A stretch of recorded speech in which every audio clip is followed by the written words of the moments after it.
On va parler un petit peu de la situation en Ukraine-Russie. C'est le dernier épisode qui me préoccupe, celui de Königsberg, Kaliningrad. Vous savez, l'exclave soviétique et par transition russe qui n'est relié à la Biélorussie que par un fil où passent quand même beaucoup de trains qui ravitaillent la ville, etc.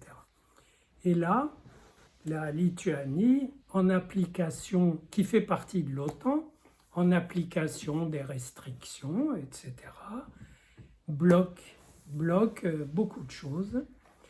Et vous vous souvenez qu'au tout début, Poutine, dont on peut penser tout ce qu'on veut, avait dit « ce n'est pas possible que l'Ukraine aille dans l'OTAN ». D'ailleurs, Zelensky ne tenait pas tant que ça à aller dans l'OTAN, les Américains l'y ont poussé. Il a dit « parce que si un jour l'Ukraine conteste notre présence en Crimée, qui globalement est supposée appartenir à la Russie, sauf si on fait passer la parole de Khrouchtchev avant l'histoire, et dans ce cas, en effet, la Crimée serait ukrainienne, mais l'histoire est plus forte. Donc il a dit, si un jour l'Ukraine conteste la possession russe de la Crimée, on se retrouvera en guerre avec l'OTAN. Et là, l'Ukraine ne conteste pas, la Lituanie ne conteste pas, mais bloque. Autrement dit, crée une situation où bien les Russes ou bien la Russie s'humilient une fois de plus, baissent les bras, ce qui est impensable. Toute la flotte russe est dans la Baltique, autour de ce port. Donc, c'est une situation hyper tendue où on frôle la catastrophe. Et ça a fait penser au fait que ça veut dire pratiquement toute la planète, une bonne partie de la planète, en tout cas très certainement l'Occident, on est gouverné par des stratèges, des techniciens, des bureaucrates. Tout ça, c'est de la technique. Et ces braves gens, qui ne sont pas méchants, avancent leur pion dans le jeu qu'ils ont défini, dans le cadre qu'ils ont défini. C'est des géostratèges, des penseurs de la géopolitique, qui oublient simplement que ce sont des gens concrets, qui sont des corps vivants, ce sont des sujets qui sont manipulés dans ces règles, qui sont gérés de cette façon.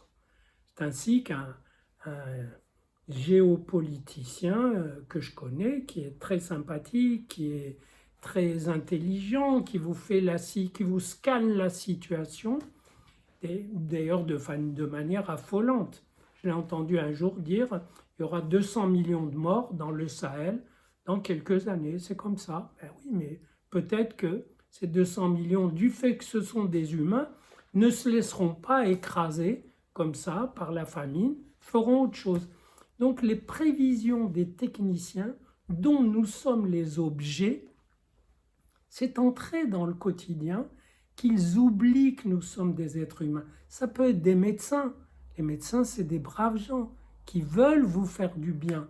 Mais comme ils sont souvent réduits à leur technique et que leurs antennes qui iraient au-delà de la technique ne vont pas souvent très loin, alors celles des stratèges vont encore moins loin, tellement ils sont absorbés par la technicité de ce qu'ils font.